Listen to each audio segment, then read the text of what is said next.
Good morning, students. So hope you are following me and covering the portions at least little by little, right? Okay. So anyhow, we can pass to this today's topic. So we are discussing about the morphological as well as this anatomical feature of this frog, right? So in the previous class, we could discuss about this morphology and the few systems of this, frog, right? And today's class, we can discuss about this rest of the systems and its economical importance, right? Okay.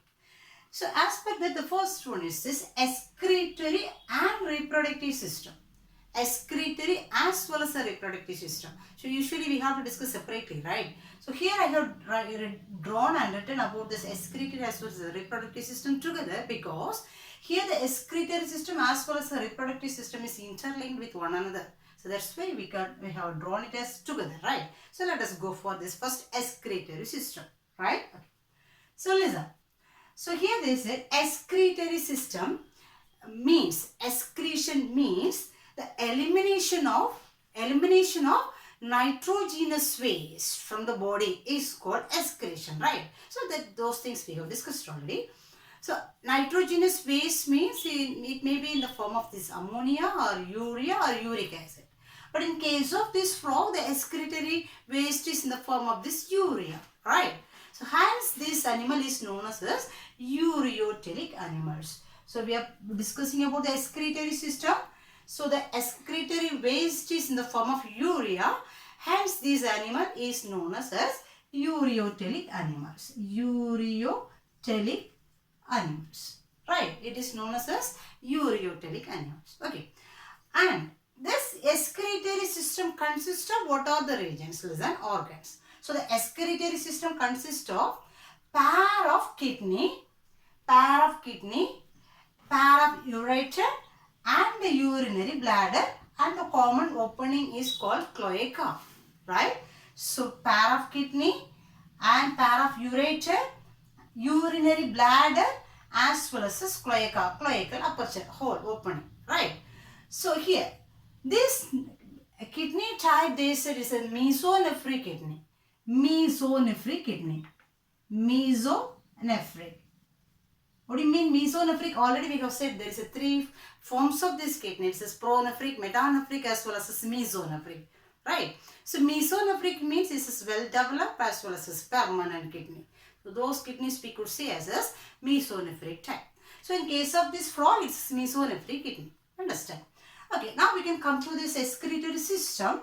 What it means system, of course, it is formed by this few organs and which is doing this similar function is called as one system, you could say, right? Okay. So here it consists of the pair of kidney, this elongated, reddish and flat kidney. This elongated, red color, reddish and this flat, it is flat, the shape is flat. Okay. And it is located in either side of this vertebral column, the central bone. Each one is located in either side of this vertebral column, right? Okay, so this is the kidney. And the kidney consists of this much of nephrons, right? Nephrons, as like our kidney. Our kidney also consists of millions of nephrons. The same here also. This kidney consists of this millions of nephron. So what is the role of this nephron? Nephron will extract this nitrogenous waste, that is urea, excess of water, salt, all those things from the blood, and it will eliminate through this urinary system. Understand? Okay.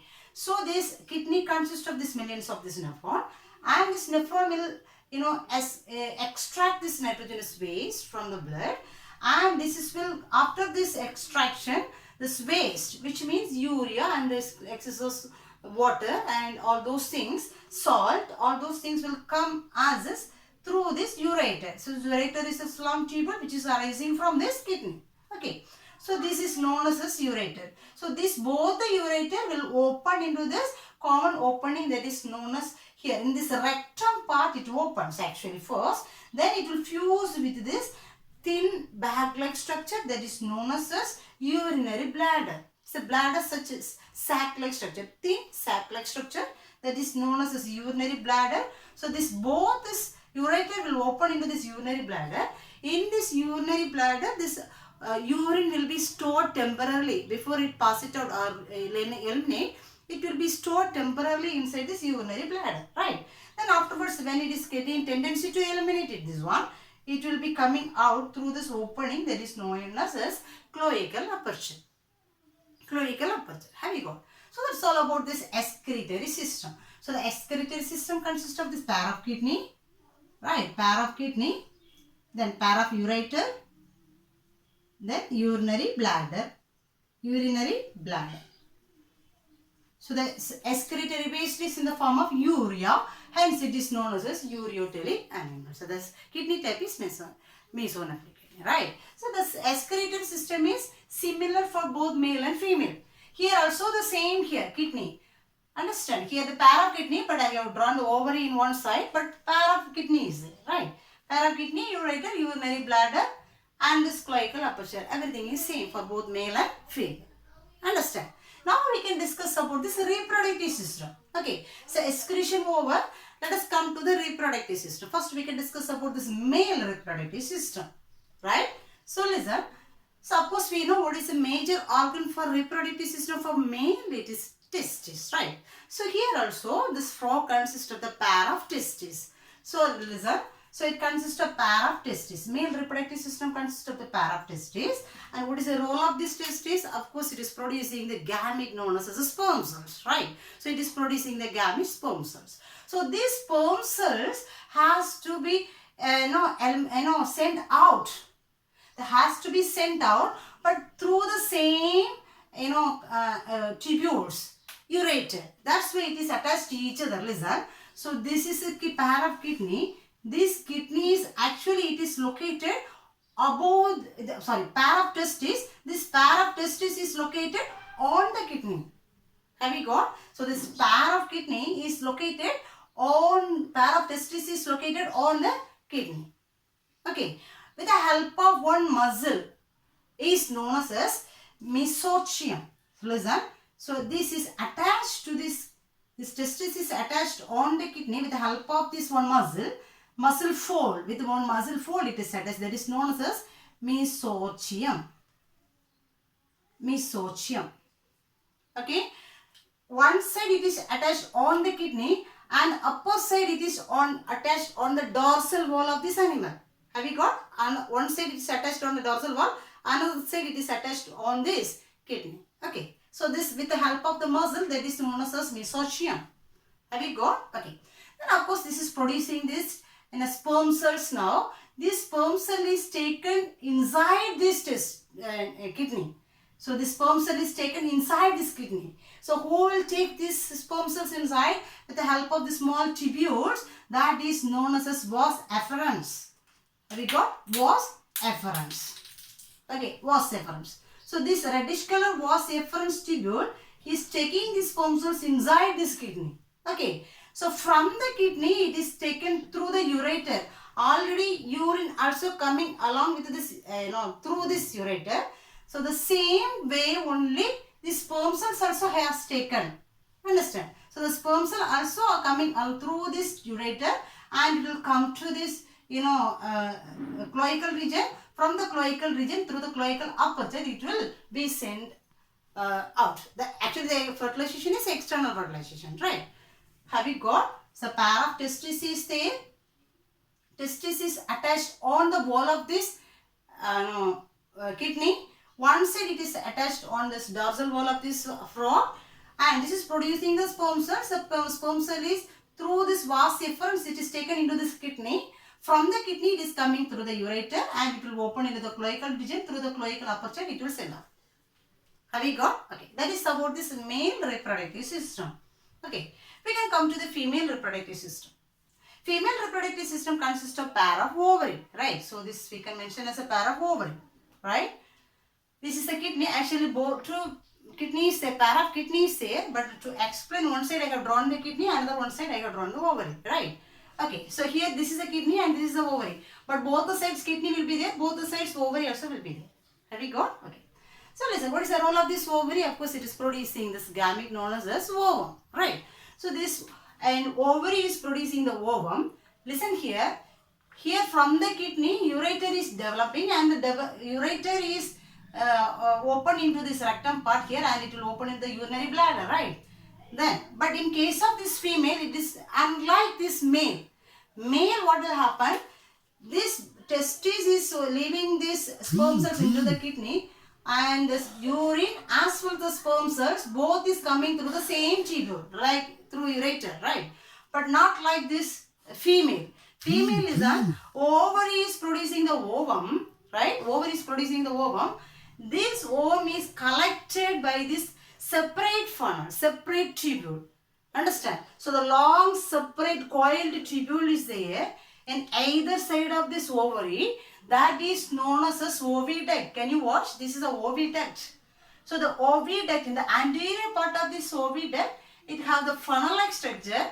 It is capable to collect this ovum. So the funnel-like structure is known as oviducal funnel. Oviducal funnel. It will open through the one opening that is known as ostia. Okay, so this oviducal funnel only going to collect the ovum which is produced from this ovary. So this will collect the ovum through this oviducal funnel and through this long oviduct tubule. But the same part it will open, but it's a different opening. Have you noticed? So this is the opening. This is the opening for oviducal funnel. At the end of this oviducal funnel, it will dilate. It will it will enlarge and it will form this ovi sac. Okay, this part is known as a ovi sac. In this ovi sac region, this egg will be stored, temporarily. Temporarily it will be stored, and when it has to release, until it releases it into this water, right? So this, in this part, it will be temporarily stored. Okay, can you notice? So this is a separate opening. Oviducal opening is separate. Meanwhile, ureter opening is separate. So this ureter opening internally, it will open into this urinary bladder. This is a urinary bladder. So in this urinary bladder, this urine will be left temporarily and it will be eliminated. Okay.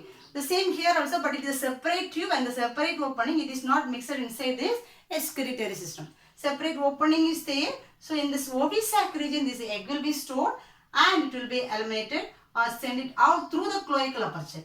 So sending out, the elimination process to hold is same for excretory system as well as for reproductive system.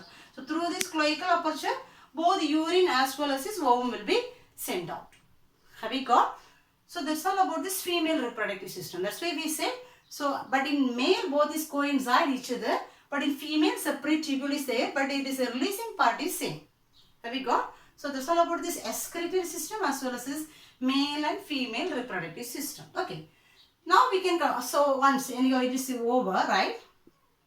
It is leaving these gametes into the water. Of course we know egg is going through this, frog is passing through the same many stages, right? So first of all we could say the sperm cell and the egg cell is left into the water.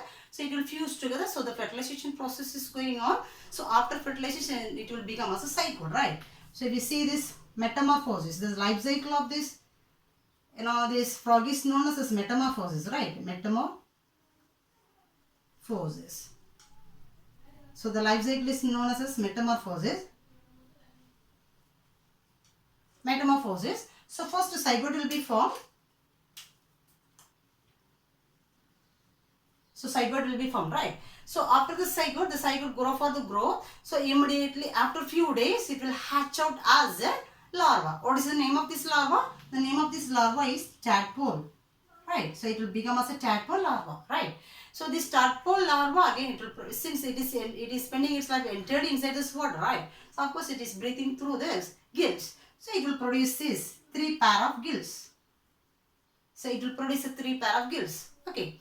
Then it is breathing through with the help of these gills. Then afterwards what will happen? It is passing through this metamorphosis, which means it is growing, right? So it is passing through the stages. So we could say it is developing as a, first it will produce an external gill, then it will produce an internal gill. Then it will produce a limbs, right? So limbs will be produced. Then after production of the limbs, when it is producing these limbs, and then it will produce the lungs. When it is producing the limbs and lungs, this tail as well as this gills will disappear. Have you got? So when it is producing the limbs and lungs, of course we can understand it is getting ready for this terrestrial habitat. Okay. So meanwhile what will happen? And this tail as well as this gills started to disappear. So the tail and this gills will disappear. It will disappear. Okay. Then it will become as an adult frog. So the adult frog respires through these lungs and with the help of this skin also, and it started to breathe its air. Then it will become as a carnivorous animal. It will come on the land, it will become as a carnivorous animal. Understand? This is all about this life cycle. Okay. Understand? Fine. So let us go for the next system. It's a nervous system, right? So what do you mean nervous system? It is, otherwise we could say it is a coordinating system also, right? So it could coordinate the body functions. That is known as a coordination system. So with the help of, so this nervous system or coordinating system consists of the major organs as brain and the spinal cord, and from this there is throughout the body the nerves will be developed and it is applied everywhere throughout this body. Okay, so that's why we could say it is controlling the body functions. Okay, so now let us see about this nervous system of this frog, right? So listen, so the nervous system of this frog is divided into three, right? Three regions. That is central nervous system, peripheral nervous system as well as autonomous nervous system. Central nervous system, peripheral nervous system as well as autonomous nervous system. So central nervous system is a central region, is a major region, right? So the central nervous system includes brain as well as the spinal cord. Have you got? So central nervous system includes this brain and spinal cord. Okay. And peripheral nervous system means the nerves which is arising directly from the brain and directly from the spinal cord. Right. So that is known as peripheral nervous system. PNS means peripheral nervous system. Okay. So which means the nerves arising from the brain and the spinal cord. So here the nerves which is arising from the brain is known as cranial nerves. Cranial nerves means the nerves arising from the brain. So they said there is a 10 pair of nerves. 10 pair of nerves is arising from the brain. So that is known as cranial nerves. Okay. The same 10 pair of spinal nerves is arising from the spinal cord. So the nerves which is arising from the spinal cord is known as the spinal nerves, that also 10 pair. Okay. So this will branch and it will be supplied throughout the body everywhere. Okay. So that is about this peripheral nervous system. Okay. Then what do you mean autonomous nervous system? So the autonomous nervous system is again it is divided into two, that is sympathetic nervous system as well as parasympathetic nervous system. Okay. So sympathetic as well as a parasympathetic nervous system. So this is controlling the visceral organs, or we could say it is involuntary functions inside the body. So for example, when we said about this muscles, we said that it says voluntary muscles as well as involuntary muscle is there. So voluntary muscle is otherwise known as it is the skeletal muscles. So which means the muscles which is attached to the body, we could say as a skeletal muscles. This is under our direct control. But in case of these involuntary muscles, we said it's a visceral muscles, right?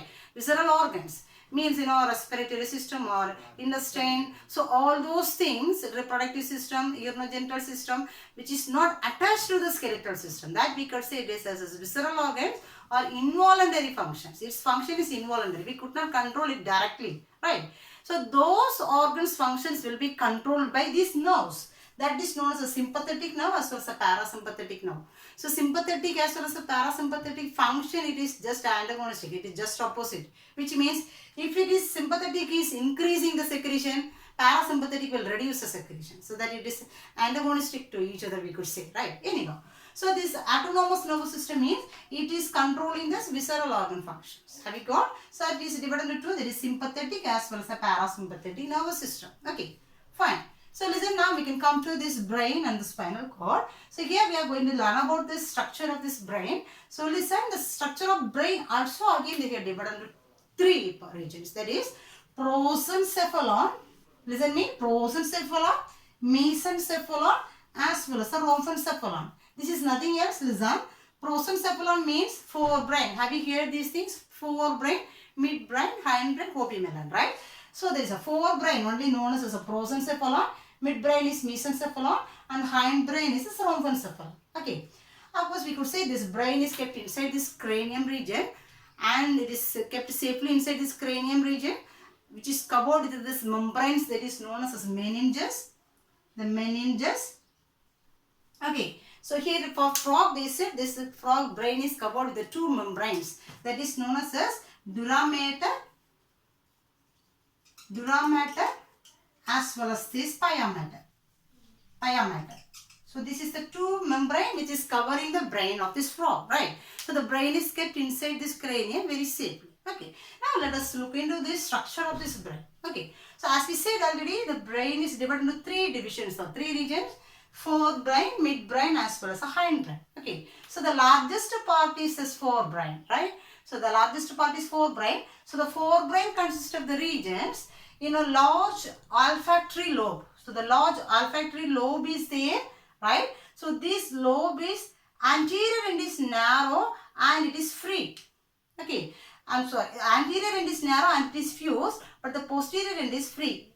Have you got? Okay, and this part, so this forebrain consists of olfactory lobe and this posterior end is known as the cerebral hemisphere.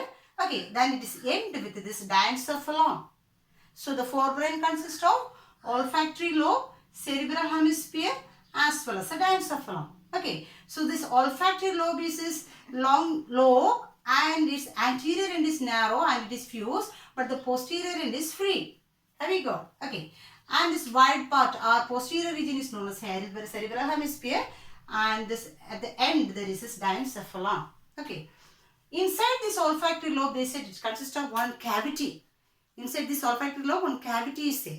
That is known as olfactory ventricle. It is known as olfactory ventricle. Ventricle means cavity. So the cavity which is present inside this olfactory lobe is known as olfactory ventricle. Okay. So that's all about this forebrain. Okay. And we'll come to the hindbrain region. So the hindbrain consists of two large oval shaped lobes. Oval shaped lobe, that is known as so two large oval shaped lobe, that lobe is known as optic lobe. So that is belongs to this midbrain. Okay, to optic lobe is belongs to midbrain. Then we can come to this hindbrain region. So here also this optic lobe also consists of the ventricle inside, cavity inside. That cavity is known as optic ventricle. Have you got? That is known as optic ventricle. Optic ventricle. Okay, this cavity is filled with the fluid actually. Okay, so inside this optic lobe also there is a cavity. That cavity is known as optic ventricle. Inside this olfactory lobe there is a cavity that is known as olfactory ventricle. Have you got? Okay. And we can come to the hindbrain. The hindbrain consists of these two regions. That is, the largest region is the cerebellum, and this end region, this long tubule, that is known as medulla oblongata. It will end as a medulla oblongata. So cerebellum as well as this medulla oblongata. Okay. So this medulla oblongata is the region where it is connected with this spinal cord. Am I right? So it is connected with the spinal cord. So from here onwards the spinal cord arises. Through one hole, actually this cranium will end. The cranium is there. Along with the cranium in a vertebral column begins, right?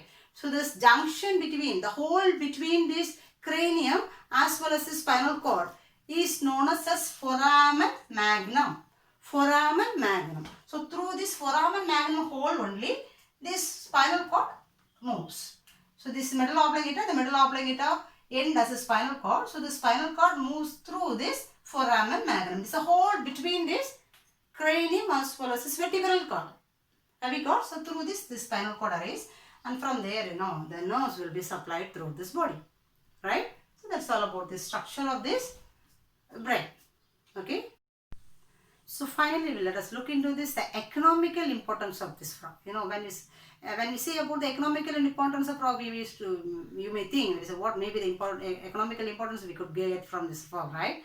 Okay, let us see what are the economical importance is there from this frog. The first thing they said, this frog is doing a major role in this food chain. So do you know what is food chain? Of course, it's each and every organism in this world is interdependent with each other, right? So one is depending on another one, the next one is depending on this another one. So it will be like a chain. So that we could say it's a food chain, right? So everything is dependable, right? So here it is, the frog is doing one of the major role in this food chain. So that's why they said it is major thing. They said it is maintaining this ecosystem balance. So it is useful for balancing this ecosystem. So in this food chain, if any one organism is destroyed during this, cause of evolution, it may affect the total food chain. So this is a major thing actually, right? So the frog is useful to maintain the ecosystem balances, right? Okay. And the second one, of course, we know the food habit of this frog. The major food is insect, right? It has a sticky tongue, and major food is this insect. So it is useful to control, since it is major food for it is useful to control this insect. So it is mainly beneficial for human beings, especially for farmers, right? So it is controlling these insects. So it is one of the major, pest control, we could say, because it is eating it, right? And the third one, it is medicinal importance. They are extracting this some anti-aging substances, as well as the substances which is useful to maintain the blood pressure. Okay, so those medicines will be extracted or produced from this frog. So the medicines for blood pressure, blood pressure, as well as for anti-aging. Anti-aging means it is preventing this aging. So there is anti-aging. So the anti-aging substances, as well as this for medicine to reduce the blood pressure. So those things also will be produced from this frog, right? And the last one, we could say, in some countries, of course, they said it says, USA, Japan. So those regions, frog is one of the major nutritive food. So nutritive, as well as this, they said it is, delicious food, since it consists of this lot of protein. So they are consuming it. They are eating as one of this major food, right? So they consume as one of this delicious as well as this nutritious food. So this is a major economic importance from this frog, right? And one more thing I have to say about this frog, there is this sexual dimorphism. Sexual dimorphism. So sexual dimorphism means the difference between this male and female frog. So that we have to discuss. So the difference, so there is a little difference is there between this male and female to identify. So one of this difference is this, nuptial paired. Nuptial paired. So this is present for male frog. So the nuptial paired means, as we said, this the trunk region consists of these two pair of limbs, forelimb as well as a hind limb, right? So in the ventral region of this forelimb, for male, ventral region for forelimb, both the legs, there is in this forelimb region, one swelling will be there. That is known as a nuptial paired, right? This is present only for male, it is absent for female, right? One more thing is vocal sac. Vocal sac. So this is present, this is also present for this male in this, buccal region. So in this buccal region, we could say, buccal region. So this part. So this part, for male frog, one sac will be formed. Like it will swell. During copulation. So during copulation period, this frog used to produce one croaking sound. So the sound used to come from this, vocal sac, this vocal sac region. So this will, attract this female frog for copulation. So that is also both is useful for this, reproduction or copulation process. So these two things is present for this male, but it is absent for female. Okay. So actually we are end of this topic, organ and organ system in animals. So we have completed 2 units. Okay. Thus the second unit, first lesson is this tissue, and the second chapter is this organ and organ system in animals. So 2 units we have covered. Hope you are following me and you are learning something at least little by little. So do it. So especially in this chapter, or we could say, every system from earthworm or cockroach or in frog, every system will be asked as 1 5-mark question. And if we learn as a 5-mark question, of course we could get this 1 mark or 2 mark from the 5-mark question also, right? Okay, then those things. But even though I could mention there's some areas, some like economical importance. Economical importance of the earthworm and the economical importance of the frog. So those things, it will be very important. And in case of cockroach, we could say this, it is one of the vector, right? It is spreading so many diseases. So why it is known as a vector, and what kind of this nuisance the human beings get from this, diseases or get from these cockroaches. So those areas you have to concentrate. And the morphological features and the general information. Or especially we could say every system will be asked as anything will be asked as 5-mark questions. Okay. So please go through the topics and cover the questions, and we can meet in the next class with the next chapter. Fine. Thank you.